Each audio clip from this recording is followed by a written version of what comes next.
Me llamo Héctor Gallardo. Tengo 67 años y durante 35 años creí conocer a la mujer con la que compartía mi cama.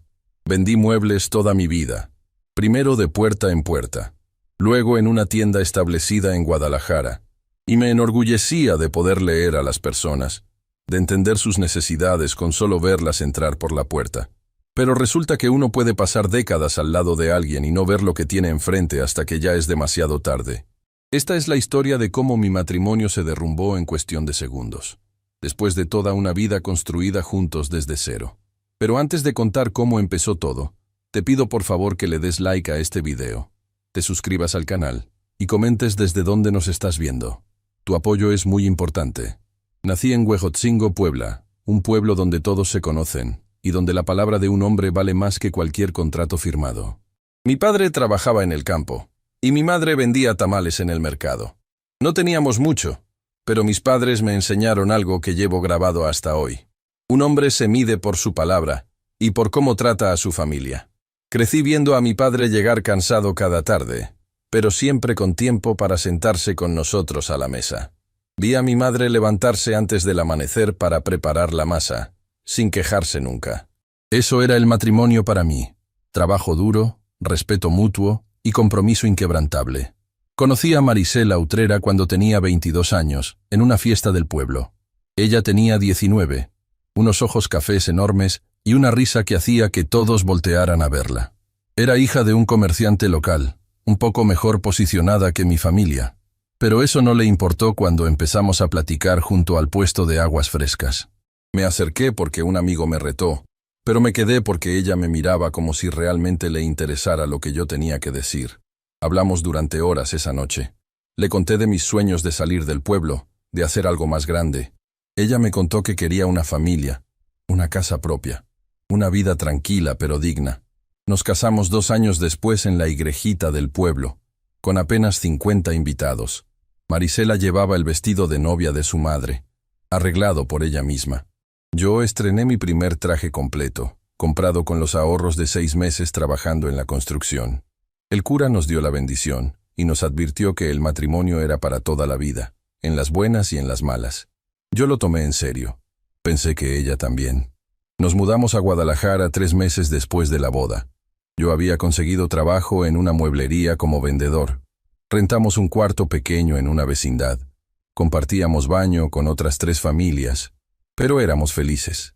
Marisela encontró trabajo en una tortillería y entre los dos juntábamos cada peso. Comíamos frijoles y tortillas la mayoría de los días, pero los domingos nos dábamos el lujo de comprar un pollo y lo hacíamos rendir para toda la semana. Ella era buena administradora. Llevaba las cuentas en un cuadernito y nunca nos faltó para la renta. Los primeros años fueron de mucho esfuerzo, pero también de mucha unión. Recuerdo que Marisela se desvelaba remendando mi ropa de trabajo para que siempre me viera presentable frente a los clientes. Yo le traía flores del mercado cada viernes. Nada caro, pero era nuestro ritual. Hablábamos de todo. De cómo sería nuestra casa propia algún día, de cuántos hijos tendríamos, de envejecer juntos. Nunca me pasó por la cabeza que esas conversaciones pudieran ser mentira, o que algún día ella se cansaría de esa vida que construimos juntos. Rodrigo nació cuando llevábamos 4 años de casados. Marisela dejó de trabajar para cuidarlo y yo tomé turnos extra en la mueblería. Fue una época dura económicamente, pero ver a mi hijo crecer y a Marisela dedicada a él me llenaba de orgullo. 3 años después llegó Carmina. La familia estaba completa. Yo seguía subiendo en la mueblería. Había pasado de vendedor de piso a encargado de ventas. Ganaba mejor. Empezamos a ahorrar en serio para la casa propia.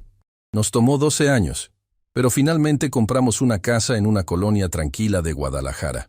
No era grande, pero tenía 3 recámaras, un patio pequeño y era nuestra. Recuerdo el día que recibimos las llaves. Marisela lloró de felicidad. Los niños corrieron por toda la casa eligiendo sus cuartos. Esa noche, acostados en el colchón que habíamos puesto en el piso porque aún no teníamos muebles en la recámara principal, ella me abrazó y me dijo que yo había cumplido todo lo que le prometí el día de nuestra boda. Los años pasaron estables. Rodrigo resultó buen estudiante. Le conseguimos entrar a la universidad para estudiar ingeniería. Carmina se casó a los 23 con un muchacho trabajador. Tuvieron 2 hijos. Yo seguía en la mueblería. Marisela se dedicaba a la casa y a ayudar a Carmina con los nietos. Los domingos la familia se reunía en nuestra casa para comer. Marisela preparaba pozole o birria. Yo ponía música de José Alfredo Jiménez. Los nietos corrían por el patio. Todo parecía exactamente como debía ser. Rodrigo se graduó y consiguió trabajo en la Ciudad de México. Se fue a vivir allá. Carmina y su familia vivían del otro lado de la ciudad. Venían menos seguido, porque los niños estaban en la escuela y las actividades. La casa empezó a sentirse más vacía. Marisela y yo nos quedamos solos después de casi 30 años de tener la casa llena de ruido. Al principio pensé que sería bueno, que tendríamos tiempo para nosotros, para viajar un poco, para disfrutar lo que habíamos construido. Pero Marisela empezó a cambiar. Al principio fueron cosas pequeñas que ni siquiera registré como extrañas. Se compraba ropa nueva más seguido. Se arreglaba más aunque no fuéramos a salir. Se pintaba las uñas, cosa que nunca le había interesado. Yo pensé que simplemente tenía más tiempo para ella ahora que los hijos ya no estaban. Me parecía bien que se cuidara, que se consintiera un poco. Luego empezó a salir más. Me decía que iba al mercado y tardaba 3 horas, que había quedado con las amigas de su grupo de la iglesia, que iba a ayudar a Carmina con los niños. Al principio no le di importancia. Marisela siempre había sido activa, sociable, pero las salidas se hicieron más frecuentes, y cuando estaba en casa, estaba irritable. Si yo le preguntaba algo, me contestaba cortante. Si intentaba platicar de cómo estuvo su día, me decía que estaba cansada. La intimidad entre nosotros, que nunca había sido muy frecuente pero existía, desapareció por completo. Cuando intentaba acercarme, ella se volteaba diciéndome que le dolía la cabeza o que estaba muy cansada. Empecé a sentir una distancia que no había estado ahí antes. Traté de hablarlo con ella, pero cada vez que lo intentaba, desviaba la conversación o se molestaba diciendo que yo era muy demandante, que después de tantos años juntos, era normal que las cosas cambiaran. Tal vez tenía razón. Llevábamos 33 años casados. Quizás eso era lo normal en los matrimonios largos. Pero algo dentro de mí no se sentía tranquilo. Fue entonces cuando llegó Benjamín Arcos a la vecindad. Se mudó a la casa de la esquina, 3 casas antes de la nuestra. Era un tipo joven. Tendría unos 35 años. Delgado, con el cabello peinado con gel hacia atrás. Trabajaba desde casa en algo de computadoras, programación o algo así. Lo vi por primera vez cuando estaba descargando cajas de su camioneta. Me acerqué a saludarlo, como se hace con los vecinos nuevos. Me estrechó la mano, sonrió demasiado y me dijo que cualquier cosa que necesitara, ahí estaba. Me pareció un tipo correcto. Marisela lo conoció días después. Yo estaba en el trabajo cuando ella me llamó para contarme que el vecino nuevo se había presentado, que parecía muy educado y que le había ofrecido ayuda si necesitábamos algo. No le di importancia, pero empecé a notar que Benjamín aparecía mucho por nuestra casa, siempre con alguna excusa, que si necesitaba azúcar, que si sabíamos de algún plomero, que si le podíamos recomendar dónde comprar tortillas. Marisela siempre estaba dispuesta a ayudarlo, a darle lo que pedía, a platicar con él en la puerta. Un sábado estaba yo lavando el carro cuando lo vi salir de su casa y caminar directo hacia donde estaba Marisela, regando las plantas del frente. Se quedaron platicando casi 20 minutos. Ella se reía de lo que él decía. Se tocaba el cabello. Vi que él se inclinaba hacia ella cuando hablaba. Algo en mi pecho se apretó. Cuando entré a la casa, le pregunté de qué habían platicado tanto. Me dijo que de nada importante, que Benjamín era muy simpático, que estaba solo porque acababa de terminar con su novia. No dije nada más, pero la incomodidad se quedó ahí. Benjamín empezó a aparecer más seguido, siempre en horas en que yo no estaba. Lo sé porque los vecinos empezaron a comentar. Doña Lupita, la señora de al lado, me mencionó un día que el muchacho nuevo visitaba mucho nuestra casa. Lo dijo en tono casual, pero yo capté el mensaje. Don Fernando, el del otro lado, me preguntó si Benjamín era familiar nuestro porque lo veía entrar y salir muy seguido. Confronté a Marisela. Le pregunté por qué Benjamín venía tanto. Se molestó. Me dijo que yo estaba inventando cosas, que el muchacho solo venía a pedir ayuda de vez en cuando porque no conocía el área. que yo estaba siendo celoso sin razón. Me hizo sentir ridículo, como si estuviera viendo cosas donde no las había. Quise creerle. Después de 33 años juntos, de todo lo que habíamos construido, quise creer que yo era el que estaba mal. Pero los detalles seguían sumando. Marisela empezó a estar pegada al celular todo el tiempo. Si yo entraba a la sala, lo guardaba rápido. Si recibía mensajes, los leía volteándose para que yo no viera la pantalla. Puso contraseña a su teléfono por primera vez en todos los años que teníamos teléfonos celulares. Cuando le pregunté por qué, me dijo que era por seguridad, por si se lo robaban. Una noche, mientras ella se bañaba, su teléfono sonó. Estaba en la mesita de noche. Vi la pantalla encenderse. Era un mensaje. No pude ver el contenido completo porque tenía contraseña, pero alcancé a ver el nombre del remitente. B. Solo esa letra. B. Mi corazón empezó a latir más rápido. Benjamín empezaba con B. Podía ser cualquiera, me dije, pero sabía que no era cualquiera. Empecé a observar más. Empecé a llegar a casa a horas diferentes, sin avisar, pero nunca encontré nada concreto. Benjamín nunca estaba ahí cuando yo llegaba. Marisela siempre estaba ocupada en cosas normales de la casa, pero la tensión entre nosotros crecía. Las conversaciones se habían reducido a lo mínimo necesario. Ella ya no me preguntaba cómo estuvo mi día. Yo dejé de contarle. Dormíamos en la misma cama pero cada uno pegado a su orilla, sin tocarnos. Una tarde, buscando mi reloj que creía haber dejado en la recámara, abrí el cajón de la mesita de noche de Marisela. No lo hice con intención de espiar, genuinamente buscaba mi reloj. Pero debajo de unas revistas encontré un papel doblado. Lo saqué. Era una nota escrita a mano. La letra era masculina, descuidada. Decía, no puedo dejar de pensar en ayer. Eres increíble. B. Me quedé paralizado mirando ese papel. Leí las palabras una y otra vez, como si al leerlas más veces fueran a cambiar de significado. Ayer. Eres increíble. B. Las piezas que había estado ignorando, minimizando, justificando, de repente encajaron todas al mismo tiempo.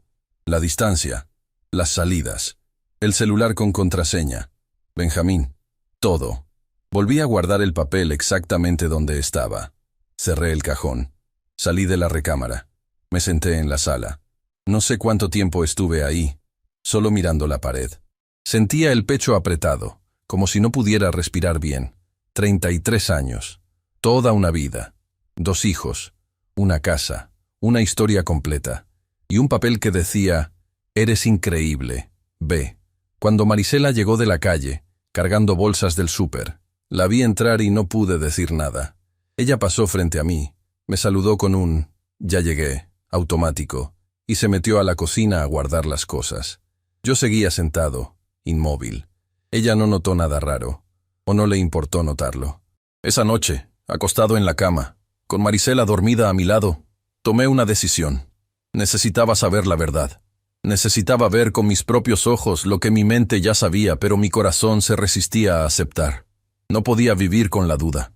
No podía seguir fingiendo que todo estaba bien cuando claramente nada estaba bien. Al día siguiente, en el trabajo, le dije a mi jefe que necesitaba salir unos días. Inventé una historia sobre un problema familiar en Puebla. Me dio permiso. Llegué a casa y le dije a Marisela que tenía que ir a Monterrey por asuntos de la mueblería, que estaría fuera 2 días. Ella apenas me miró cuando se lo dije. Solo asintió y siguió viendo la televisión. Preparé una maleta. La puse en la cajuela del carro. Me despedí de Marisela con un beso en la frente, como siempre. Subí al carro y arranqué, pero no me fui a Monterrey. Manejé hasta 3 calles de distancia y estacioné el carro en una calle secundaria donde Marisela no podría verlo si salía. Caminé de regreso. Me escondí detrás de los arbustos en la casa abandonada que está frente a la nuestra. Y esperé. Pasaron 2 horas. Empezaba a sentirme ridículo, agachado detrás de unos arbustos como un detective de película mala. Tal vez estaba equivocado. Tal vez la nota significaba algo distinto. Tal vez Benjamín era solo un vecino amable, y yo estaba destruyendo mi matrimonio con puras sospechas infundadas. Entonces vi abrirse la puerta de mi casa. Salió Marisela. Llevaba un vestido que yo no conocía, ajustado, de color rojo. Se había peinado. Traía los labios pintados. Miró hacia ambos lados de la calle, como verificando que no hubiera nadie, y caminó directamente hacia la casa de Benjamín Arcos. Ahí estaba, la verdad que tanto había temido. La vi tocar la puerta. Vi a Benjamín abrirla casi de inmediato, como si la estuviera esperando. Vi cómo él le sonreía. Vi cómo ella entraba sin dudarlo. Vi cómo él miraba hacia la calle antes de cerrar la puerta. Me quedé ahí, agachado detrás de esos arbustos, sintiendo cómo 33 años de matrimonio se convertían en nada, en una puerta que se cierra, en una mujer con vestido rojo que no es para su marido, en una mentira tan grande que no cabía en mi pecho. Y entonces supe que tendría que regresar a casa más tarde, que tendría que subir las escaleras hacia mi recámara, que tendría que enfrentar lo que encontrara ahí. Pero en ese momento, escondido detrás de los arbustos, viendo la casa de Benjamín con la puerta cerrada, lo único que podía hacer era intentar respirar y prepararme para lo que venía. No sé cuánto tiempo me quedé ahí, agachado detrás de esos arbustos, mirando la puerta cerrada de la casa de Benjamín. El sol se movió en el cielo. Pasaron carros. Algunos vecinos salieron y entraron de sus casas. Doña Lupita sacó su basura. Don Fernando regó sus plantas. La vida en la colonia seguía normal, como si nada estuviera pasando, mientras yo estaba ahí escondido viendo cómo mi matrimonio se convertía en cenizas. Empezaron a dolerme las piernas de estar en cuclillas tanto tiempo. Me senté en el suelo, detrás de los arbustos, con la espalda contra la barda de la casa abandonada. Tenía sed, tenía hambre, pero no podía moverme. Necesitaba ver cuánto tiempo se quedaba ella ahí dentro. Necesitaba saber exactamente qué tan profunda era esta traición. Pasó una hora, luego otra. El sol empezó a bajar. Yo seguía ahí, esperando. Pensaba en todas las veces que Marisela me había dicho que iba con sus amigas. ¿Cuántas de esas veces había venido realmente aquí? Pensaba en las noches que me había rechazado diciendo que estaba cansada. ¿Cuántas de esas veces había estado guardando energía para él?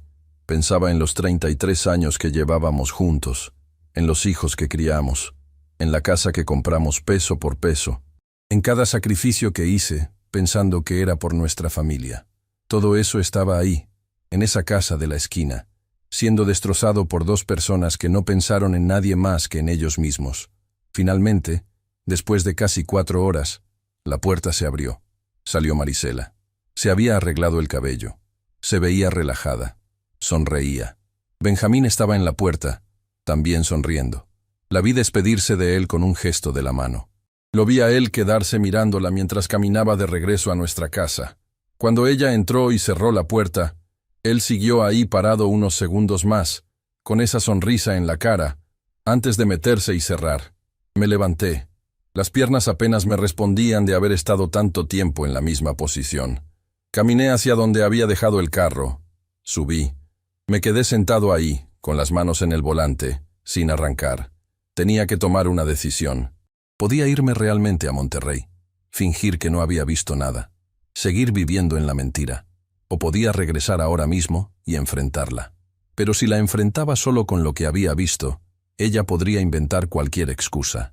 Que había ido a pedirle algo, que él necesitaba ayuda con algo de la casa, que estaban platicando.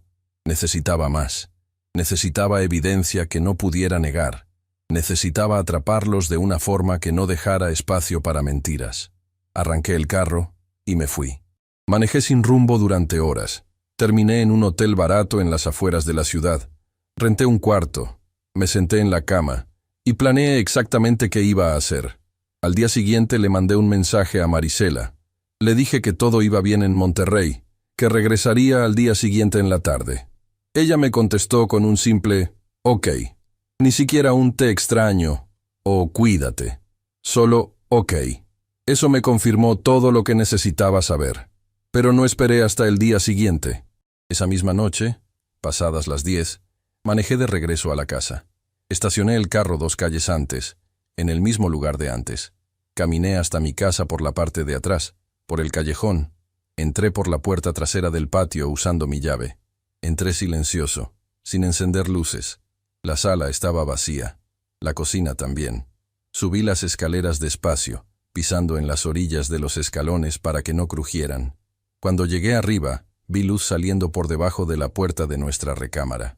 Escuché la televisión encendida. Escuché a Marisela moviéndose adentro. Estaba sola. Me metí al cuarto de huéspedes y me acosté en la cama, vestido, sin quitarme los zapatos. Y esperé. Dormí poco. Cada ruido me despertaba. Escuchaba a Marisela en el baño. La escuchaba acostarse. Escuchaba cuando apagaba la televisión. Y después, silencio. Miré el reloj. Eran las 11:30 de la noche. Me quedé ahí, despierto, mirando el techo, pensando en todo lo que iba a pasar al día siguiente. Me levanté antes del amanecer. Bajé las escaleras en silencio. Salí por la puerta trasera. Caminé hasta donde estaba el carro. Subí y me quedé ahí, esperando que amaneciera. Compré un café en una tienda de conveniencia. Me lo tomé sin saborearlo, solo para tener algo en el estómago. Y esperé. A las 9 de la mañana le mandé otro mensaje a Marisela. Le dije que ya iba de regreso, que llegaría como a las 2 de la tarde. Ella respondió otra vez con un «Ok». Guardé el teléfono. Y seguí esperando, ahora sabiendo exactamente qué iba a pasar. A las 10 de la mañana vi a Marisela salir de la casa. Llevaba otro vestido que yo no conocía, este de color azul. Se había pintado. Traía tacones. Miró hacia ambos lados y caminó directamente a la casa de Benjamín. Vi la puerta abrirse casi inmediatamente. La vi entrar. Vi la puerta cerrarse. Esperé 20 minutos. Quería darles tiempo para que estuvieran lo suficientemente distraídos como para no escucharme llegar. Salí del carro. Caminé hacia mi casa con el corazón latiéndome en los oídos. Abrí la puerta principal con mi llave. Despacio. Entré. Cerré la puerta detrás de mí. La casa estaba vacía y en silencio. Subí las escaleras. Los escalones crujieron, pero no importaba. No había nadie que pudiera escucharlos. Llegué al segundo piso. Me acerqué a la puerta de nuestra recámara. Estaba cerrada. Puse la mano en la manija. Estaba por abrirla cuando escuché algo que me congeló en el lugar. Gemidos. Gemidos fuertes, inconfundibles, que venían de adentro de mi recámara.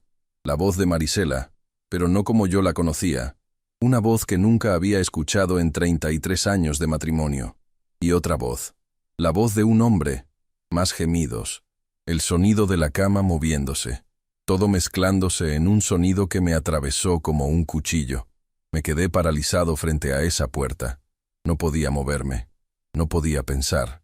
Solo podía escuchar esos sonidos saliendo de mi propia recámara, de la cama que yo había comprado, donde habíamos dormido durante décadas, donde habíamos concebido a nuestros hijos. Todo eso estaba siendo profanado ahí adentro, y yo estaba del otro lado de la puerta sin poder hacer nada más que escuchar. No sé cuánto tiempo estuve ahí parado. Pudieron ser segundos o minutos, pero en algún momento la rabia me sacó de la parálisis. Agarré la manija y la giré. Estaba con seguro. Cerrada desde adentro. Toqué la puerta fuerte. Los gemidos se detuvieron de golpe. Escuché movimiento rápido, susurros desesperados, pasos corriendo. Toqué otra vez, más fuerte. Nada. Nadie abrió. Nadie dijo nada. Pero yo sabía que estaban ahí adentro. Sabía lo que acababa de interrumpir. Y sabía que tenían que abrir esa puerta o yo la iba a tirar. Grité el nombre de Marisela. Silencio. Volví a tocar, esta vez golpeando con el puño. Le dije que abriera la puerta. Más silencio. Más susurros urgentes del otro lado. Retrocedí 2 pasos. Tomé impulso y me lancé contra la puerta con el hombro. No se movió. Lo intenté otra vez. La tercera vez escuché cómo crujía. La cuarta vez, la cerradura cedió y la puerta se abrió de golpe. La escena que vi ahí adentro quedó grabada en mi memoria como una fotografía. La cama estaba completamente deshecha, las sábanas enrolladas, las almohadas en el suelo. Marisela estaba parada junto a la cama, con una bata mal puesta, el cabello despeinado, la cara roja y sudada, los ojos abiertos como platos mirándome con terror. Y debajo de la cama, asomando apenas, vi las piernas de un hombre, piernas flacas, en calzoncillos, los pies descalzos temblando. Benjamín se había escondido debajo de mi cama como un niño asustado. Me acerqué a la cama, me agaché, y jalé a Benjamín de los tobillos sacándolo de ahí. Gritó. Trató de agarrarse de las patas de la cama, pero yo jalé más fuerte. Lo saqué completamente. Ahí estaba, en el piso de mi recámara, en calzoncillos, cubriéndose la cara con las manos. Algo dentro de mí quería golpearlo, quería patearlo hasta que dejara de moverse. Quería borrar de su cara esa expresión de miedo y vergüenza. Pero no lo hice. No porque él lo mereciera, sino porque yo no iba a destruir mi vida por un tipo que ni siquiera valía la pena. No iba a terminar en la cárcel por él. No iba a darle ese poder. Le dije que se vistiera. Él buscó su ropa con manos temblorosas. Se puso los pantalones sin poder meter bien las piernas. Se puso la camisa al revés. Todo el tiempo miraba al suelo, sin atreverse a verme a los ojos. Marisela seguía parada junto a la cama, inmóvil, callada, con lágrimas corriendo por su cara. Cuando Benjamín terminó de vestirse, lo agarré del brazo y lo saqué de la recámara. Lo arrastré por el pasillo. Lo llevé escaleras abajo. Él no se resistió. Solo dejaba que lo llevara, como un trapo. Abrí la puerta principal y lo empujé afuera. Le dije que si volvía a acercarse a mi casa, o a mi esposa, no iba a ser tan civilizado la próxima vez. Él asintió sin decir palabra, y salió corriendo hacia su casa. Cerré la puerta. Subí las escaleras otra vez. Marisela seguía en el mismo lugar. Ahora lloraba con más fuerza, pero yo no sentía ni un gramo de lástima. Me senté en la orilla de la cama, esa cama que ya no era nuestra, que ya no significaba nada, y le dije que el matrimonio se había acabado. Ella intentó hablar, intentó explicar. Dijo que había sido un error, que no significaba nada, que podíamos arreglarlo. Yo levanté la mano para que se callara. Le pregunté una sola cosa. ¿Cuánto tiempo? ¿Cuánto tiempo llevaba esto? Marisela se quedó callada. Las lágrimas seguían cayendo, pero no contestaba. Le repetí la pregunta. Necesitaba saber. Necesitaba entender cuánto de lo que yo creía que era mi vida había sido una mentira. Finalmente, casi en un susurro, lo dijo. 2 años. Llevaban 2 años. 2 años de mentiras. 2 años de traición. 2 años en los que yo llegaba a casa pensando que todo estaba bien, mientras ella planeaba sus encuentros con el vecino de la esquina. Me levanté de la cama. Le dije que empacara sus cosas, que se fuera a casa de Carmina o a donde quisiera, pero que no iba a dormir una noche más en esa casa. Ella intentó acercarse, intentó tocarme el brazo. Me aparté.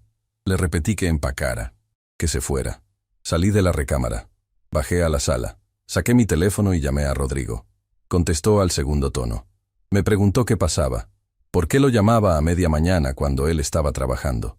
Le dije que tenía que contarle algo, que necesitaba que viniera a Guadalajara. Le conté todo, cada detalle, desde las sospechas hasta lo que acababa de pasar hacía apenas unos minutos. Escuché su respiración del otro lado de la línea. Escuché cómo trataba de procesar lo que le estaba diciendo. Hubo un silencio largo. Luego escuché que su voz se quebraba. Mi hijo ingeniero que siempre había sido tan serio, tan controlado, estaba llorando del otro lado de la línea. Me dijo que salía inmediatamente para Guadalajara, que llegaría en 4 o 5 horas, que no hiciera nada hasta que él llegara. Colgamos. Me quedé sentado en la sala, con el teléfono en la mano, escuchando a Marisela moverse arriba, abriendo y cerrando cajones, empacando su vida en maletas. Pasó 1 hora. Ella bajó con 2 maletas grandes. Las dejó junto a la puerta. Me miró desde el otro lado de la sala. Abrió la boca como para decir algo, pero yo volteé la cara. No quería escuchar nada más. No había nada que pudiera decir que cambiara lo que había hecho. Escuché la puerta abrirse y cerrarse. Escuché sus pasos alejándose. Escuché un carro arrancar. Y me quedé solo en esa casa, que ya no se sentía como hogar. Me levanté y subí otra vez a la recámara. Arranqué todas las sábanas de la cama. Las hice bola y las tiré al pasillo. Abrí las ventanas aunque no hacía calor. Necesitaba que entrara aire. Necesitaba que ese lugar dejara de oler a traición. Me senté en el piso, con la espalda contra la pared, y esperé a que llegara Rodrigo. Llegó antes de lo que esperaba. Debió haber manejado a toda velocidad. Entró a la casa llamándome. Subió corriendo las escaleras. Me encontró ahí sentado en el piso de la recámara vacía. Se sentó a mi lado. No dijo nada durante un largo rato. Luego puso su brazo alrededor de mis hombros. Y ahí, sentados en el piso, mi hijo me abrazó mientras yo finalmente dejaba salir todo lo que había estado conteniendo. Lloré como no lloraba desde que era niño.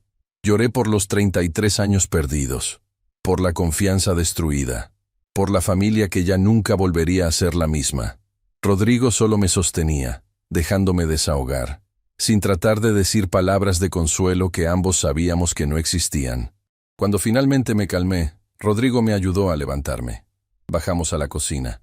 Preparó café. Nos sentamos a la mesa y empezamos a hablar de lo que seguía.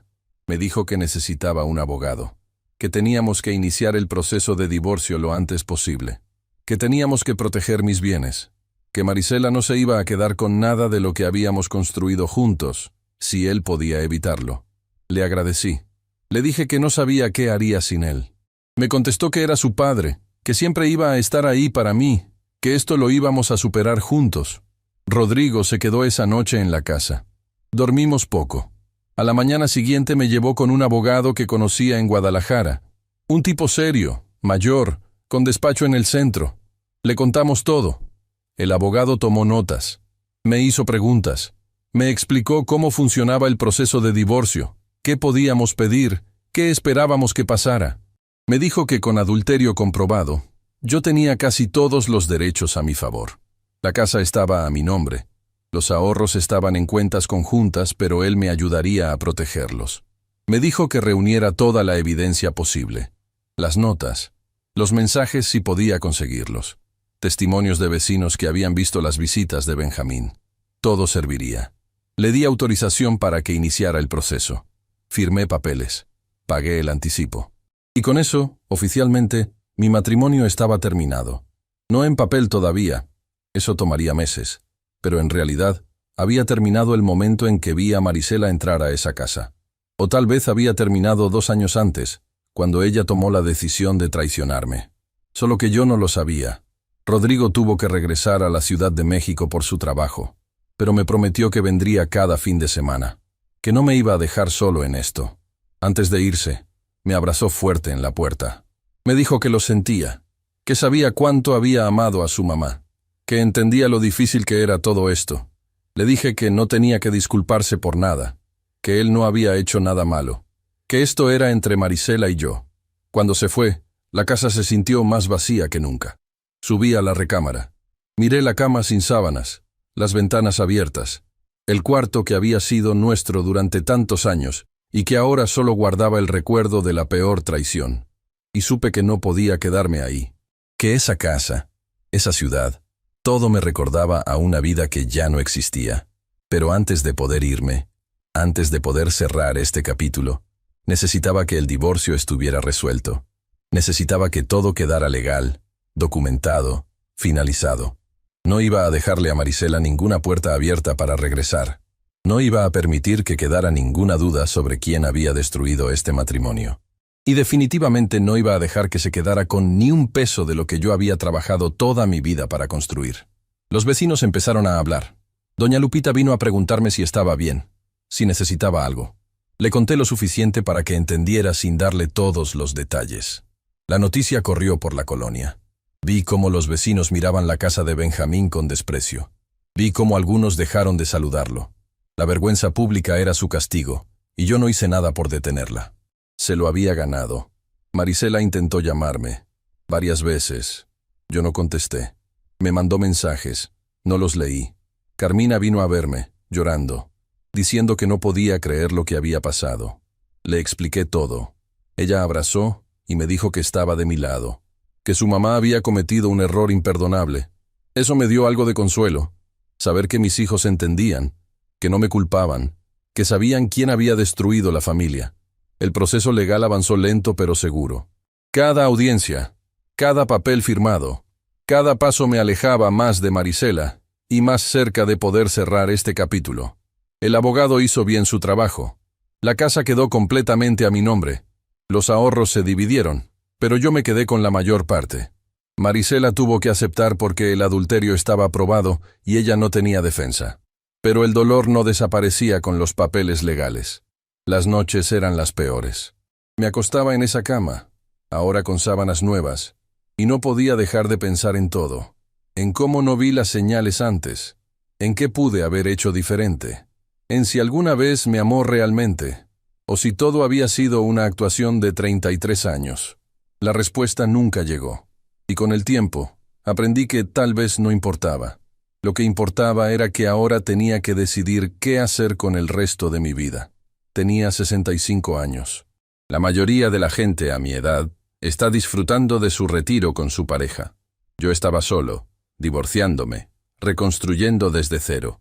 Pero algo dentro de mí, algo que mis padres me habían enseñado en Huejotzingo cuando era niño, me decía que todavía no había terminado, que la vida no se acababa aquí, que después de la tormenta siempre viene la calma. Solo tenía que aguantar un poco más. Solo tenía que sobrevivir este infierno. Y del otro lado, tal vez, solo tal vez, encontraría algo de paz. El divorcio se finalizó 4 meses después de que tiré esa puerta. 4 meses de papeleo, de audiencias, de sentarme frente a abogados explicando una y otra vez los mismos detalles dolorosos. 4 meses en los que Marisela intentó negociar, pedir más dinero, más propiedades, cualquier cosa que pudiera sacar. Pero su abogado sabía que no tenía posición para negociar nada. El adulterio estaba documentado. Los vecinos habían dado testimonios. Incluso Benjamín, el cobarde, había admitido todo cuando lo citaron. No había defensa posible. La sentencia fue clara. La casa quedó completamente a mi nombre. Los ahorros se dividieron, pero yo me quedé con el 70%. Marisela tuvo que conformarse con lo poco que le dieron. El juez fue duro con ella. Le dijo que había violado los votos matrimoniales, que había traicionado la confianza de décadas, que no merecía más de lo que estaba recibiendo. Yo estaba ahí sentado escuchando cada palabra, sin sentir victoria ni satisfacción, solo cansancio. Cuando firmamos los papeles finales, Marisela intentó acercarse a hablar conmigo. Su abogado la detuvo. Era mejor así. No había nada que decir. 33 años de matrimonio reducidos a una firma en un documento legal. Me levanté, estreché la mano de mi abogado, y salí de ese juzgado sabiendo que oficialmente era un hombre divorciado. Rodrigo había insistido en que me mudara a la Ciudad de México. Me dijo que en Guadalajara todo me recordaría a Marisela, a la traición, a la vida que había perdido. Tenía razón. Cada calle, cada tienda, cada esquina de esa ciudad guardaba recuerdos de 33 años. No podía ir al súper sin recordar las veces que fui con ella. No podía pasar por el parque sin pensar en cuando llevábamos a los niños. Todo era un recordatorio constante de lo que ya no existía. Vendí la casa. No podía seguir viviendo ahí. Aunque legalmente era mía, cada cuarto, cada pared, cada rincón, me gritaba lo que había pasado. La recámara era imposible. Nunca volví a dormir ahí después de ese día. Dormía en el cuarto de huéspedes, pero igual no podía descansar. Las pesadillas me despertaban. Soñaba con los gemidos, con la puerta cerrada, con Benjamín escondido debajo de la cama. Me despertaba sudando, con el corazón acelerado, y tardaba horas en volver a dormirme. Un agente inmobiliario me consiguió comprador en 3 semanas. Una familia joven. Les expliqué que vendía porque me mudaba a otra ciudad. No les conté la verdadera razón. No era su problema. Firmamos papeles. Me dieron el dinero. Y empaqué toda mi vida en cajas. Rodrigo me ayudó con la mudanza. Rentó un camión. Vinimos los dos solos, cargando muebles, bajando cajas. Carmina quiso venir, pero le dije que no era necesario, que se quedara con sus hijos. La despedida fue difícil. Ella lloró abrazándome en la puerta. Me hizo prometerle que la llamaría seguido, que vendría a visitarla, que no me iba a desaparecer. Le prometí todo eso. Los vecinos salieron a despedirse. Doña Lupita me trajo tamales envueltos en papel aluminio para el viaje. Don Fernando me dio la mano y me deseó suerte. Algunos solo miraban desde sus ventanas. Vi a Benjamín asomarse por su puerta y luego esconderse cuando nuestras miradas se cruzaron. Cobarde hasta el final. El viaje a la Ciudad de México fue largo y silencioso. Rodrigo manejaba el camión. Yo iba en mi carro siguiéndolo. Horas de carretera. Horas para pensar en todo lo que dejaba atrás.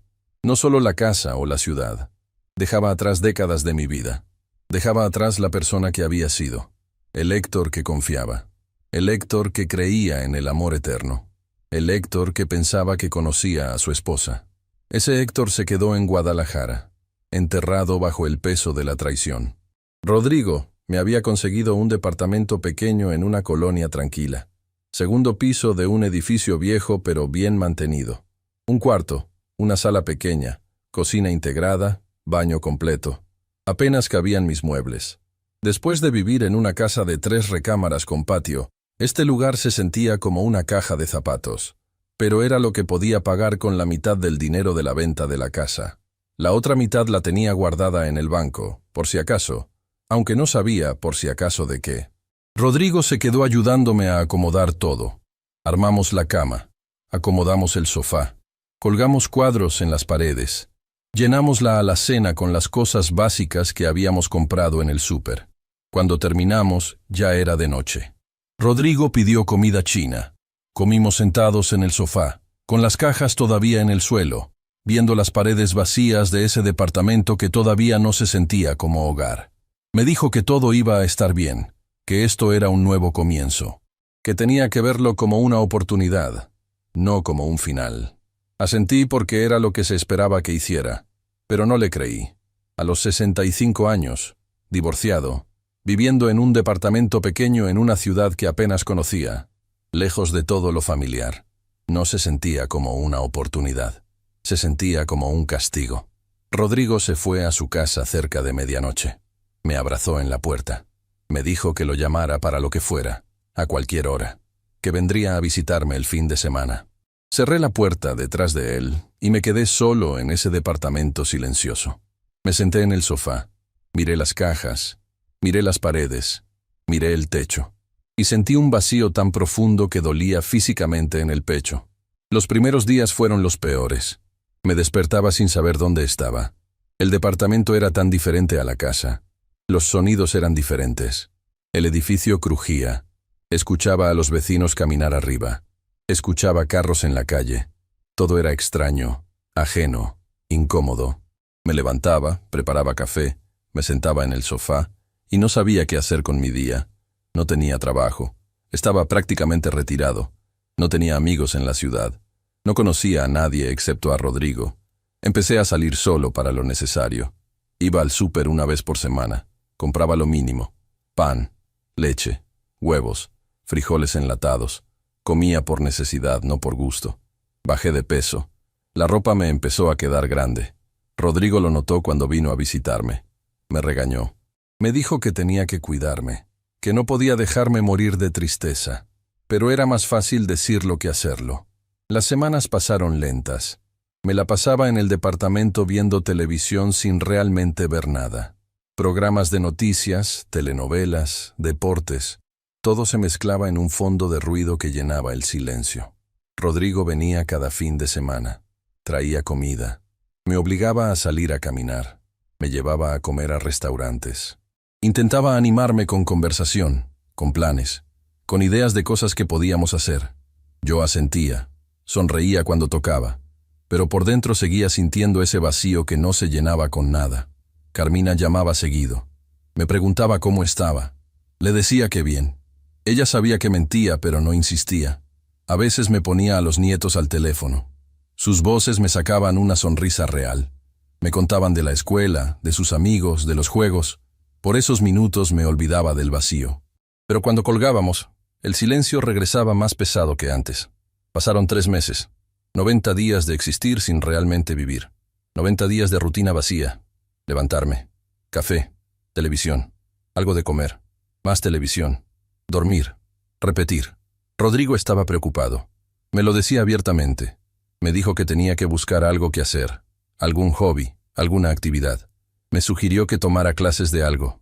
Que me uniera a un grupo de personas de mi edad. Que hiciera voluntariado.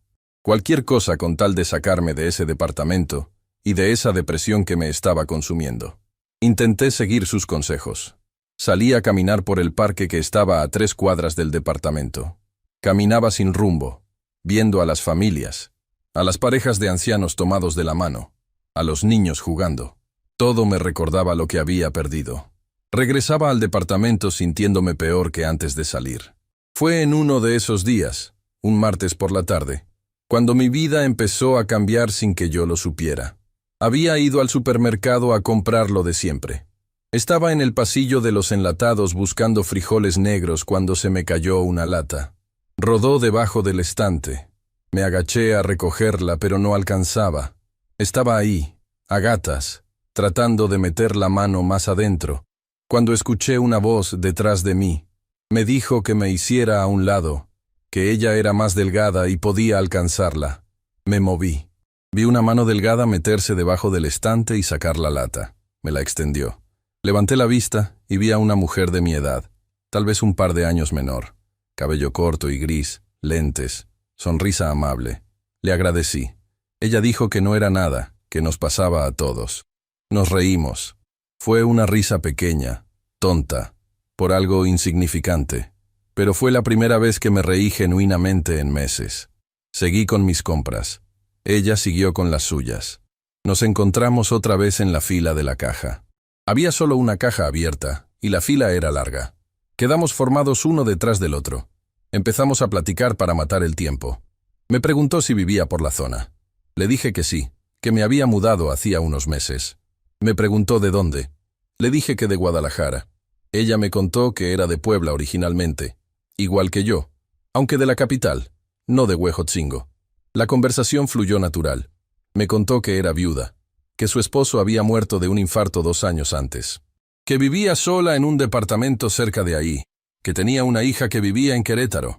Yo le conté poco, solo que también vivía solo, que estaba retirado, que mi hijo vivía en la ciudad. No mencioné a Marisela, no mencioné el divorcio, no mencioné nada de lo que me había traído aquí. Llegó su turno de pagar, se despidió con un «que tenga buen día», le dije igualmente, y pensé que nunca la volvería a ver. Pero el destino, o la casualidad, o lo que sea que mueve estas cosas, tenía otros planes. La volví a ver 3 días después en el parque. Yo estaba sentado en una banca viendo a la gente pasar. Ella caminaba con bolsas del mercado. Me vio y sonrió. Vino hacia donde yo estaba. Me preguntó si podía sentarse un momento, que las bolsas pesaban. Le dije que claro. Se sentó. Descansó las bolsas en el suelo. Y empezamos a platicar otra vez. Esta vez hablamos más. Me contó que venía al parque seguido porque le gustaba caminar, que el doctor le había dicho que era bueno para su salud. Yo le conté que también intentaba caminar más, que mi hijo me lo recomendaba. Nos quedamos ahí casi 1 hora. La conversación era fácil, sin presión, sin preguntas incómodas. Solo 2 personas mayores platicando en una banca del parque. Cuando se levantó para irse, me dijo su nombre. Marta, Marta Cifuentes. Le dije el mío. Héctor Gallardo. Nos dimos la mano. Fue un gesto simple, pero significó algo. Significó que ya no éramos 2 extraños. Éramos Marta y Héctor. La empecé a ver más seguido. No platicábamos por teléfono, ni quedábamos formalmente. Simplemente coincidíamos en el parque, en el súper, en el mercado de la esquina. Cada vez que nos veíamos, platicábamos un rato. Las conversaciones se hicieron más largas, los temas más personales. Le conté eventualmente sobre Marisela. No planeaba hacerlo. Salió una tarde cuando estábamos sentados en la misma banca del parque. Marta había mencionado algo sobre su esposo, sobre cómo lo extrañaba pero había aprendido a vivir con la ausencia. Y yo, sin pensarlo mucho, le conté. Le conté todo. La traición, los 2 años de mentiras, Benjamín debajo de la cama, el divorcio, la mudanza. Todo salió como si alguien hubiera abierto una compuerta que había estado cerrada demasiado tiempo. Marta escuchó sin interrumpir. No hizo gestos de sorpresa exagerados. No dijo las frases típicas que la gente dice para consolar. Solo escuchó. Cuando terminé, se quedó callada un momento. Luego me dijo algo que nunca olvidaré. Me dijo que lo que Marisela había hecho no hablaba de mi valor como persona, sino del de ella, que yo no había hecho nada para merecer eso, que la traición era una decisión que ella tomó, no algo que yo provoqué, y que aunque doliera ahora, eventualmente el dolor se haría más pequeño. No sé por qué sus palabras me llegaron de manera diferente que las de Rodrigo o Carmina. Tal vez porque ella era prácticamente una extraña, alguien sin conexión emocional con mi historia. O tal vez porque ella también había perdido a su pareja y entendía el vacío desde otro ángulo. No lo sé. Pero esa tarde, caminando de regreso a mi departamento después de hablar con Marta, Me sentí un poco menos pesado. Empezamos a vernos más intencionalmente. Ya no eran solo encuentros casuales. Quedábamos en la cafetería de la esquina, tomábamos café, platicábamos durante horas.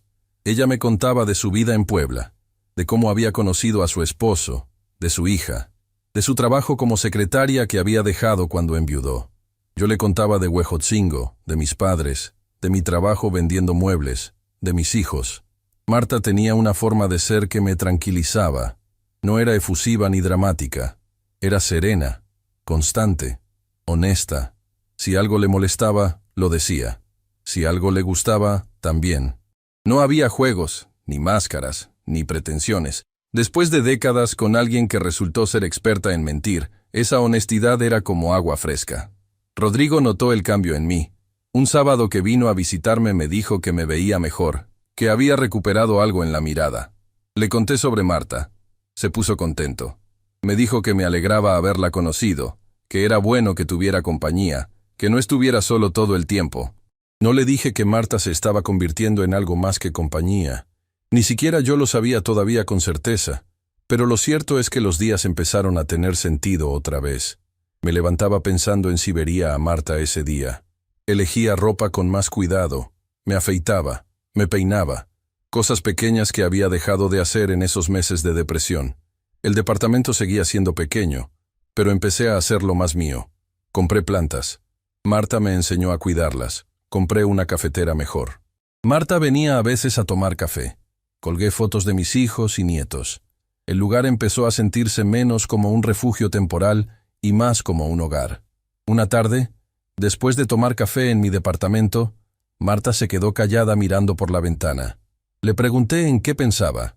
Volteó hacia mí y me dijo que estaba agradecida de haberme conocido, que había estado muy sola después de la muerte de su esposo, que sus amigas intentaban animarla, pero no entendían realmente lo que era perder a alguien con quien habías compartido tu vida, que yo, aunque mi pérdida era diferente, entendía ese vacío, y que mi compañía la había ayudado a sentirse menos sola. Le dije que yo sentía lo mismo, que ella había llegado en un momento en que yo estaba en el punto más bajo, que sin ella, probablemente seguiría en el sofá viendo televisión sin ver nada, esperando que los días pasaran, que me había dado una razón para levantarme, para salir, para intentar vivir otra vez. No hubo gran declaración, no hubo momento de película, solo dos personas mayores, sentadas en un sofá, reconociendo en voz alta que se habían vuelto importantes el uno para el otro. Y eso fue suficiente. Fue honesto, fue real, fue exactamente lo que ambos necesitábamos. Rodrigo conoció a Marta un domingo que vino a comer. Yo había cocinado, cosa que no hacía desde Guadalajara. Marta me había enseñado algunas recetas. Hice pollo en mole poblano, como hacía mi mamá. Rodrigo llegó con flores para Marta. Se sentaron a platicar mientras yo terminaba de cocinar. Los escuchaba desde la cocina. Rodrigo le preguntaba sobre su vida, su hija, sus gustos. Marta contestaba con la misma serenidad de siempre. Cuando nos sentamos a comer, Rodrigo me miró con una sonrisa que no había visto en meses. Después, cuando Marta se fue, me abrazó fuerte. Me dijo que le caía muy bien, que se veía que era buena persona, que estaba feliz por mí. Le agradecí. Le dije que no sabía hacia dónde iba esto con Marta, pero que por primera vez en mucho tiempo tenía ganas de averiguarlo. Los meses siguientes fueron de reconstrucción lenta pero constante. Marta y yo nos volvimos inseparables. Íbamos juntos al mercado, cocinábamos juntos, veíamos películas, caminábamos por el parque, visitábamos museos.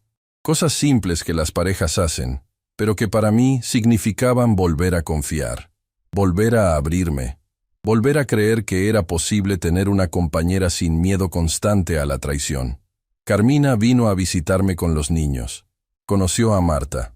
Al principio estaba tensa, protectora, pero Marta no intentó forzar nada. Solo fue ella misma, amable, respetuosa, sin tratar de reemplazar a nadie. Los niños la adoraron inmediatamente. Marta jugó con ellos, les leyó cuentos, les preparó galletas. Cuando se fueron, Carmina me abrazó en la puerta y me susurró que le daba gusto verme feliz otra vez. Mientras tanto, Supe por Rodrigo que Marisela seguía en Guadalajara, que vivía sola en un departamento pequeño, que los vecinos ya no le hablaban, que Benjamín se había mudado poco después del escándalo. No soportó la presión social, que ella había intentado contactar a los hijos, pero ninguno quería verla. La información me llegaba filtrada, nunca directamente. Y me di cuenta de algo importante. Ya no me dolía. Ya no sentía esa punzada en el pecho cuando escuchaba su nombre. Solo sentía una indiferencia profunda, una distancia emocional que confirmaba que realmente había pasado la página. Marisela intentó llamarme una vez. No contesté. Me mandó un mensaje largo pidiendo perdón, diciendo que había sido un error, que quería hablar. No respondí. No había nada que hablar. Ese capítulo estaba cerrado. Y yo estaba escribiendo uno nuevo. Uno donde la protagonista no era alguien que me había traicionado, sino alguien que me había ayudado a sanar. Marta se mudó conmigo 8 meses después de conocernos. No fue una decisión impulsiva ni dramática. Fue natural, como todo entre nosotros. Ella pasaba tanto tiempo en mi departamento que empezó a dejar cosas. Una pijama, un cepillo de dientes, ropa para el día siguiente. Un día simplemente me preguntó si tenía sentido que siguiera pagando renta en su departamento cuando prácticamente vivía aquí. Le dije que tenía razón. Y así, sin ceremonias, sin grandes anuncios, empezamos a vivir juntos. Rodrigo nos ayudó a traer sus cosas. No eran muchas. Marta era de esas personas que no acumulan objetos innecesarios. Ropa, algunos libros, fotografías de su hija y su difunto esposo, sus plantas. Todo cabía en el departamento sin problema. Acomodamos sus cosas junto a las mías. Sus plantas junto a las que ella me había enseñado a cuidar. Sus libros en el librero compartiendo espacio con mis revistas. Sus fotos en la pared junto a las fotos de mis hijos. La vida con Marta era completamente diferente a lo que había sido con Marisela. No había drama, no había tensión, no había secretos ni mentiras. Todo era transparente, simple, honesto. Si algo le molestaba, lo decía. Si yo hacía algo que no le gustaba, me lo hacía saber de forma directa pero amable. Aprendimos a convivir respetando los espacios del otro. Ella tenía sus momentos en que necesitaba silencio. Yo tenía los míos. Ninguno lo tomaba personal. Las mañanas eran mi momento favorito. Nos levantábamos temprano. Yo preparaba el café mientras ella ponía la mesa. Desayunábamos juntos leyendo el periódico, cada quien en su sección preferida. A veces platicábamos. A veces solo estábamos ahí, en silencio cómodo, disfrutando la compañía sin necesidad de llenar cada segundo con palabras. Eso era algo que nunca tuve con Marisela. Con ella todo tenía que estar lleno de ruido, de actividad, de palabras. Con Marta descubrí que el silencio compartido también podía ser una forma de intimidad. Empecé a cocinar más. Marta me enseñó recetas de Puebla que su madre le había enseñado. Yo le enseñé las que mi madre me había enseñado en Huejotzingo. Experimentábamos en la cocina. A veces salía bien. A veces terminábamos pidiendo comida porque habíamos arruinado lo que intentábamos hacer. Nos reíamos. Limpiábamos juntos el desastre. Y lo intentábamos otra vez otro día. Los domingos se convirtieron en nuestro día especial. Rodrigo venía a comer con su novia, una muchacha de su trabajo que nos había presentado meses atrás. A veces venía Carmina con su familia cuando podía hacer el viaje desde Guadalajara. La hija de Marta venía desde Querétaro cada 2 o 3 meses. El departamento pequeño se llenaba de voces, de risas, de niños corriendo. Marta cocinaba sus chiles en nogada. Yo hacía mi pozole. Rodrigo traía el pan. Carmina traía postres. Ver a nuestras familias convivir. Ver a mis hijos aceptar a Marta. Ver a la hija de Marta tratarme con cariño. Todo eso me llenaba de una paz que no había sentido en años. Esta era una familia diferente a la que había tenido. Era una familia reconstruida, remendada, formada por pedazos de vidas rotas que habían encontrado la forma de juntarse y crear algo nuevo. Y era hermosa justamente por eso. Los nietos adoraban a Marta. Ella tenía una paciencia infinita con ellos. Les leía cuentos con voces diferentes para cada personaje. Jugaba con ellos en el piso aunque le dolieran las rodillas después. Les enseñaba a hacer galletas y los dejaba ensuciar toda la cocina sin molestarse. Los niños la llamaban Abuela Marta. La primera vez que lo escuché, Vi lágrimas en sus ojos. Me contó después que nunca pensó que volvería a escuchar esa palabra. Su propio nieto había muerto a los 3 años de enfermedad. Por eso su hija nunca había vuelto a tener hijos. El dolor había sido demasiado grande. Compartir esas historias, esas heridas, nos unió más. Ambos cargábamos pérdidas. Ambos sabíamos lo que era el dolor. Pero también ambos habíamos decidido que el dolor no iba a definir el resto de nuestras vidas. Que merecíamos intentar ser felices otra vez. Que no era traición a nuestros pasados construir un presente diferente. Empecé a dormir mejor. Las pesadillas con Marisela y Benjamín se espaciaron hasta desaparecer. Ya no me despertaba en la madrugada con el corazón acelerado. Ya no soñaba con puertas cerradas ni gemidos en mi recámara. Ahora dormía tranquilo, con Marta a mi lado, su respiración pausada, su mano buscando la mía en sueños. Descubrí que se podía volver a confiar, que se podía dormir junto a alguien sin miedo, que la intimidad no tenía que estar envenenada por la sospecha. Retomé contacto con algunos amigos de Guadalajara, los que realmente habían sido mis amigos, no solo conocidos o amigos de Marisela que desaparecieron después del divorcio. Me llamaban de vez en cuando, me contaban las noticias del barrio. Me decían que Marisela había intentado acercarse a varias personas, pero nadie quería saber nada de ella, que vivía completamente aislada, que la veían en el súper comprando sola, siempre sola, que envejecía mal, con amargura en la cara. No sentí satisfacción al escuchar eso. No sentí victoria. Solo sentí una tristeza distante por alguien que había tomado malas decisiones y ahora vivía con las consecuencias. Pudo haber sido diferente. Pudimos haber envejecido juntos, rodeados de nuestros hijos y nietos, disfrutando lo que construimos durante tantos años. Pero ella eligió otro camino, y ese camino la llevó a la soledad. Marisela intentó contactarme varias veces más. Mensajes largos que yo borraba sin leer completamente. Llamadas que yo no contestaba. Una carta física que llegó a mi dirección. No sé cómo la consiguió. La abrí. Era una disculpa extensa. Decía que había sido la peor decisión de su vida. Que me amaba. Que siempre me había amado. Que Benjamín no había significado nada. Que había sido un error horrible que lamentaría siempre. Que si pudiera regresar el tiempo, lo haría diferente. Que me pedía otra oportunidad. Leí la carta completa. Luego la doblé. La metí de nuevo en el sobre. Y la tiré a la basura. No con rabia. No con desprecio. Solo con indiferencia. Porque ya no importaba. Sus palabras ya no tenían poder sobre mí. Su arrepentimiento, real o no, ya no cambiaba nada. Ese capítulo estaba cerrado. Y yo estaba en uno nuevo. Le conté a Marta sobre la carta. Ella me preguntó cómo me sentía. Le dije la verdad. Que no sentía nada. Ni enojo, ni tristeza, ni satisfacción. Solo nada. Ella asintió y me dijo que eso significaba que realmente había sanado. Que cuando alguien que te lastimó ya no provoca ninguna emoción, es porque dejó de tener importancia en tu vida. Tenía razón. Rodrigo se comprometió con su novia.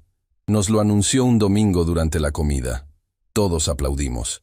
Marta y yo nos abrazamos. Mi hijo iba a casarse. Iba a formar su propia familia. La vida seguía, como debía seguir. Me pidió que fuera su padrino. Acepté con lágrimas en los ojos. Me dijo que Marta también estaba invitada como mi pareja oficial, que ella era parte de la familia ahora. Carmina me llamó para contarme que Marisela se había enterado del compromiso de Rodrigo, que había llamado llorando preguntando si la iban a invitar a la boda.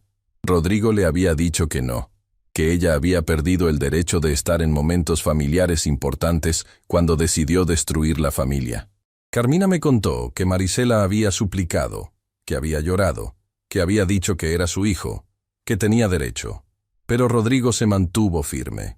Le dijo que su madre había muerto para él el día que encontró a su padre llorando en el piso de esa recámara, que la mujer que lo traicionó no era bienvenida en su boda.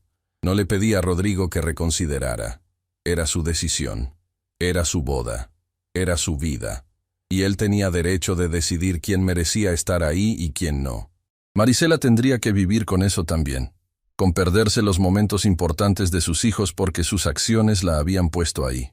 La boda fue hermosa, sencilla pero llena de amor. Yo estuve parado junto a mi hijo en el altar. Marta estaba en la primera fila con Carmina y su familia.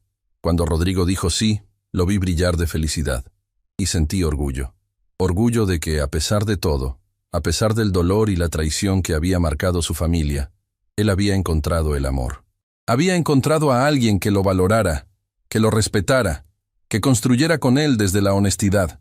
En la recepción bailé con Marta. No éramos buenos bailarines. Nos pisábamos los pies, nos reíamos. Pero ahí estábamos, dos personas mayores que habían encontrado una segunda oportunidad, bailando torpemente mientras nuestras familias nos veían sonriendo. Rodrigo se acercó y nos abrazó a ambos. Le dio las gracias a Marta por cuidar de mí. Marta le dijo que yo era quien la cuidaba a ella. Y los tres nos reímos porque ambos sabían que era mutuo. Carmina también vino a bailar conmigo. Me dijo que estaba feliz de verme así, que había estado muy preocupada después del divorcio, que pensó que nunca me recuperaría. Le dije que yo también lo pensé, que hubo momentos en que no veía salida, pero que Marta había llegado justo cuando más la necesitaba. Carmina me dijo que no era coincidencia, que las personas correctas llegan en el momento correcto si uno está dispuesto a dejarlas entrar. Estamos ahora a casi 2 años de ese día en que tiré la puerta de mi recámara y vi mi vida desmoronarse. 2 años suena poco cuando lo digo así, pero cada uno de esos días pesó como 10. Fueron 2 años de aprender a vivir con la traición, de procesar el dolor, de reconstruirme desde cero. Fueron 2 años de mudarme, de conocer a Marta, de aprender a confiar otra vez, de construir una nueva vida en una nueva ciudad con una nueva pareja. Miro atrás y veo a ese Héctor de 65 años escondido detrás de unos arbustos, espiando a su esposa, con el corazón rompiéndose pero todavía sin saberlo del todo. Veo a ese Héctor parado frente a una puerta cerrada escuchando gemidos que le confirmaban sus peores miedos. Veo a ese Héctor jalando a Benjamín de debajo de la cama, conteniendo la rabia para no golpearlo. Veo a ese Héctor firmando papeles de divorcio con manos temblorosas. Veo a ese Héctor mudándose a un departamento pequeño en una ciudad desconocida, sintiéndose perdido y acabado. Y luego me veo ahora, Héctor de 67 años, viviendo en ese mismo departamento, pero ya no sintiéndolo pequeño, sino acogedor. Despertándome cada mañana junto a Marta, preparando café, leyendo el periódico, regando las plantas, llamando a mis hijos, cocinando para las comidas familiares de los domingos, jugando con mis nietos, planeando pequeños viajes con Marta a Puebla para visitar a su hija, viviendo, realmente viviendo, no solo existiendo. La diferencia entre esos 2 sectores es enorme, pero el camino de uno a otro no fue mágico ni rápido. Fue trabajo.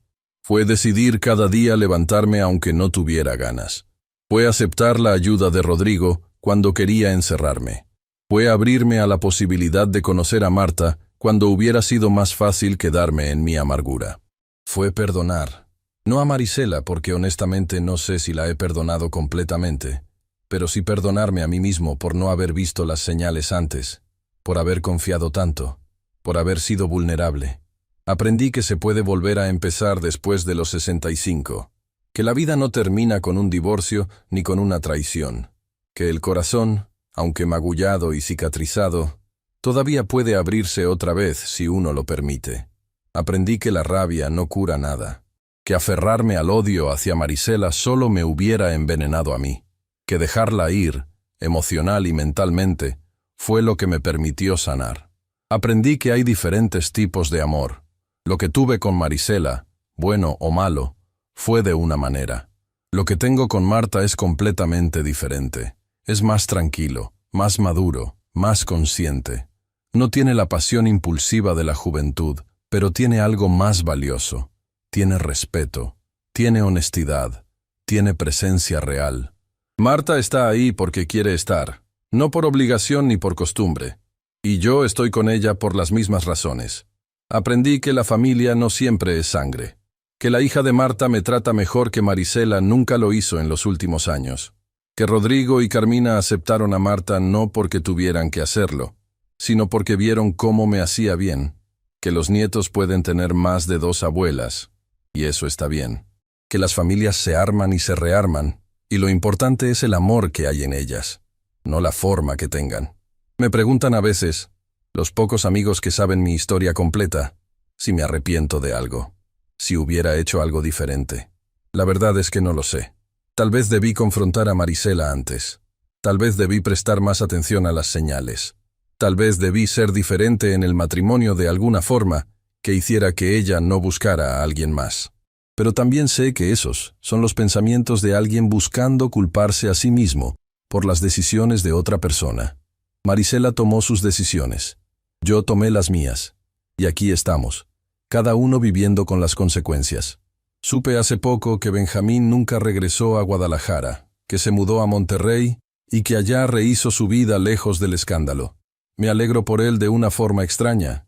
No porque lo perdone, sino porque su ausencia es un recordatorio menos del pasado para todos los que se quedaron. Marisela sigue sola. No por falta de oportunidades, según me cuentan, sino porque nadie que conozca su historia quiere arriesgarse. La reputación importa en ciudades como Guadalajara, donde todos se conocen, y la suya quedó destruida. No siento lástima por ella. Sería hipócrita de mi parte, pero tampoco siento satisfacción. Solo siento una distancia emocional que me indica que ese capítulo realmente terminó. Ella es alguien que conocí hace mucho tiempo, alguien con quien compartí gran parte de mi vida, alguien que me lastimó profundamente, pero ya no es alguien que tenga poder sobre mis emociones o mis decisiones. Marta me preguntó una vez si alguna vez le conté a Marisela cómo me sentía realmente. Si le expliqué el daño que me hizo, le dije que no veía el punto, que nada de lo que le dijera cambiaría lo que pasó. Marta estuvo de acuerdo. Me dijo que algunas personas necesitan ese tipo de cierre, pero que otras no, que yo claramente no lo necesitaba, que mi cierre vino de reconstruir mi vida, no de tener una conversación final con quien la destruyó. Tiene razón. Mi cierre está aquí, en este departamento donde construí un hogar nuevo. Está en las mañanas tomando café con Marta. Está en las llamadas con mis hijos. Está en los domingos con la familia. Está en poder dormir sin pesadillas. Está en poder confiar otra vez. Está en saber que la vida me dio una segunda oportunidad y yo tuve el valor de tomarla. Si alguien está leyendo esto o escuchando mi historia porque está pasando por algo similar, esto es lo que quiero que sepa. El dolor es real. La traición duele de formas que no pensamos que puedan doler. Es normal sentirse destruido. Es normal querer venganza. Es normal pasar meses sintiendo que nunca volverás a estar bien. Pero también quiero que sepa que se puede salir de ahí. Que el dolor no dura para siempre. Que la vida después de la traición existe y puede ser buena. Incluso puede ser mejor que antes porque ahora sabes exactamente qué no tolerar. Ahora sabes cuál es tu valor. Ahora sabes que mereces respeto, honestidad y lealtad. No será fácil. Habrá días malos, habrá recaídas, habrá momentos en que creas que retrocediste todo lo avanzado. Pero si sigues adelante, si aceptas la ayuda de quienes te aman, si te permites sanar en lugar de aferrarte al dolor, eventualmente llegarás a un lugar mejor. No igual que antes, diferente. Pero diferente puede ser bueno también. Y si tienes suerte, como la tuve yo, tal vez encuentres a alguien que te demuestre que no todas las personas mienten, que no todas las personas traicionan, que todavía existe gente buena, honesta, leal, gente que valora lo que construyes con ella, gente que te elige cada día, no por costumbre sino por decisión consciente. Tengo 67 años. Vivo en un departamento pequeño en la Ciudad de México, con una mujer que no es la madre de mis hijos, pero que los trata como si lo fuera. Tengo menos dinero que antes. Tengo menos espacio que antes. Tengo una vida completamente diferente a la que imaginé cuando tenía 22 años y me casaba con Marisela en esa igrejita de Huejotzingo. Pero soy feliz. Genuinamente feliz de una forma que no lo era incluso en los buenos momentos con Marisela, porque esta felicidad está construida sobre bases reales, sobre honestidad, sobre elección mutua, sobre respeto, y eso la hace sólida, la hace verdadera, la hace duradera. Esa es mi historia, de cómo mi vida se desmoronó cuando tiré una puerta y encontré a mi esposa con otro hombre debajo de mi cama, y de cómo, 2 años después, logré construir algo nuevo sobre esos escombros, algo diferente pero hermoso, algo que valió la pena cada lágrima, cada noche de insomnio, cada momento de dolor que tuve que atravesar para llegar aquí. La vida continúa después de la traición. Eso es lo que aprendí. Y vale la pena vivirla. Si mi historia te ayudó de alguna forma, si te hizo sentir que no estás solo en tu dolor, déjame un comentario contándome tu experiencia y suscríbete al canal para más historias reales como esta. A veces, solo necesitamos saber que alguien más sobrevivió lo mismo que estamos atravesando.